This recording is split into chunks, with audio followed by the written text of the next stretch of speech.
Bah oui, c'est pas la pluie qui va nous arrêter, surtout dans les Vosges. On va récupérer les enfants au foot. Alors cette route est fermée à la circulation, donc il n'y a aucune voiture. C'est hyper sécurisant avec les enfants. Salut, en France on a des routes partout, on en a même souvent plusieurs qui mènent exactement au même endroit. Alors dans ce cas-là, pourquoi pas transformer ces routes parallèles en pistes cyclables ou en voies vertes? Selon la Fondation pour la Nature et l'Homme, il suffirait de requalifier 3,5 tout petits % de notre réseau routier et de nos chemins pour créer des réseaux cyclables à la campagne et autour des villes. Et c'est exactement ce qu'on expérimente ici, au cœur des Vosges, dans la communauté d'agglomération d'Épinal.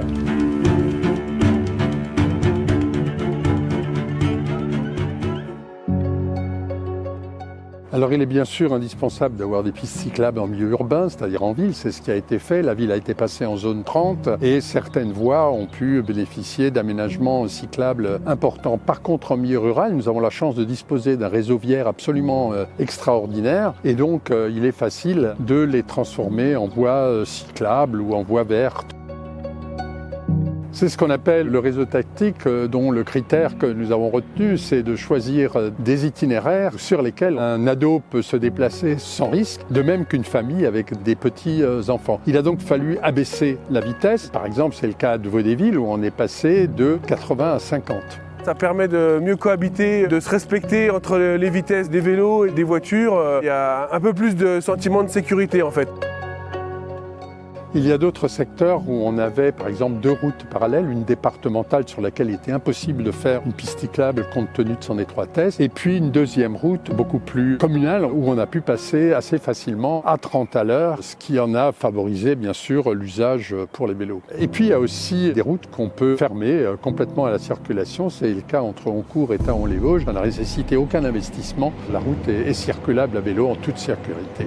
Bah, la preuve, on est en pleine campagne, mais on peut quand même se déplacer en vélo. On a déjà vu des animaux, on passe en par là et j'étais contente. Alors c'est bien de prendre la voiture aussi, d'en avoir une, mais pour les petits chemins, pour aller à l'école, au foot, n'importe où, quelque part, pas loin, il faut prendre le vélo. Il y a par ailleurs une étude de l'ADEME qui est assez éclairante qui démontre que sur 1 million de kilomètres de route, 345 000 kilomètres sont indispensables à la voiture et que tous les autres potentiellement peuvent être utilisés par les vélos et les véhicules intermédiaires et peuvent leur être dédiés. On n'a pas attendu d'avoir un réseau cyclable pour soutenir le développement du vélo sur le territoire en mettant en place la location longue durée de vélos de tout type, des musculaires, des vélos à assistance électrique également que l'on livre au domicile des personnes quand ils n'habitent pas dans le pôle urbain central. Nous avons fait un pari audacieux, c'est de développer en milieu rural le vélo à assistance en libre service. Bien sûr en ville, mais également dans les communes les plus petites, y compris des communes de 200 habitants. Aujourd'hui, on a 30 communes équipées, 800 vélos, 100 stations, 37 000 usages par mois. J'utilise Vivolt matin et soir pour aller au travail. Le vélo en libre service à la campagne, c'est vraiment hyper bénéfique, c'est super cool. Tout ça n'a été possible que grâce au programme à vélo porté par l'ADEME qui nous a donné des moyens pour développer un schéma directeur cyclable, les services, l'événementiel et embaucher un chargé de mission spécialement dédié à cela. Ah oui, pas que des collègues, tout notre entourage se plaint du prix d'essence et au final avec le vélo, on peut aller où on veut et à moindre coût.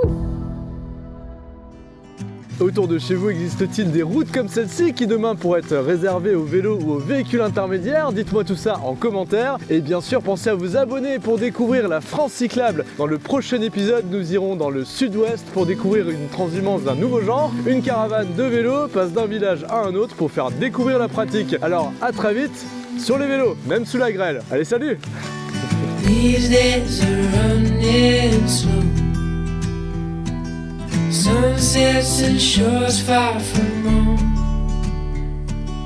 Headlights are shining on the sea. No place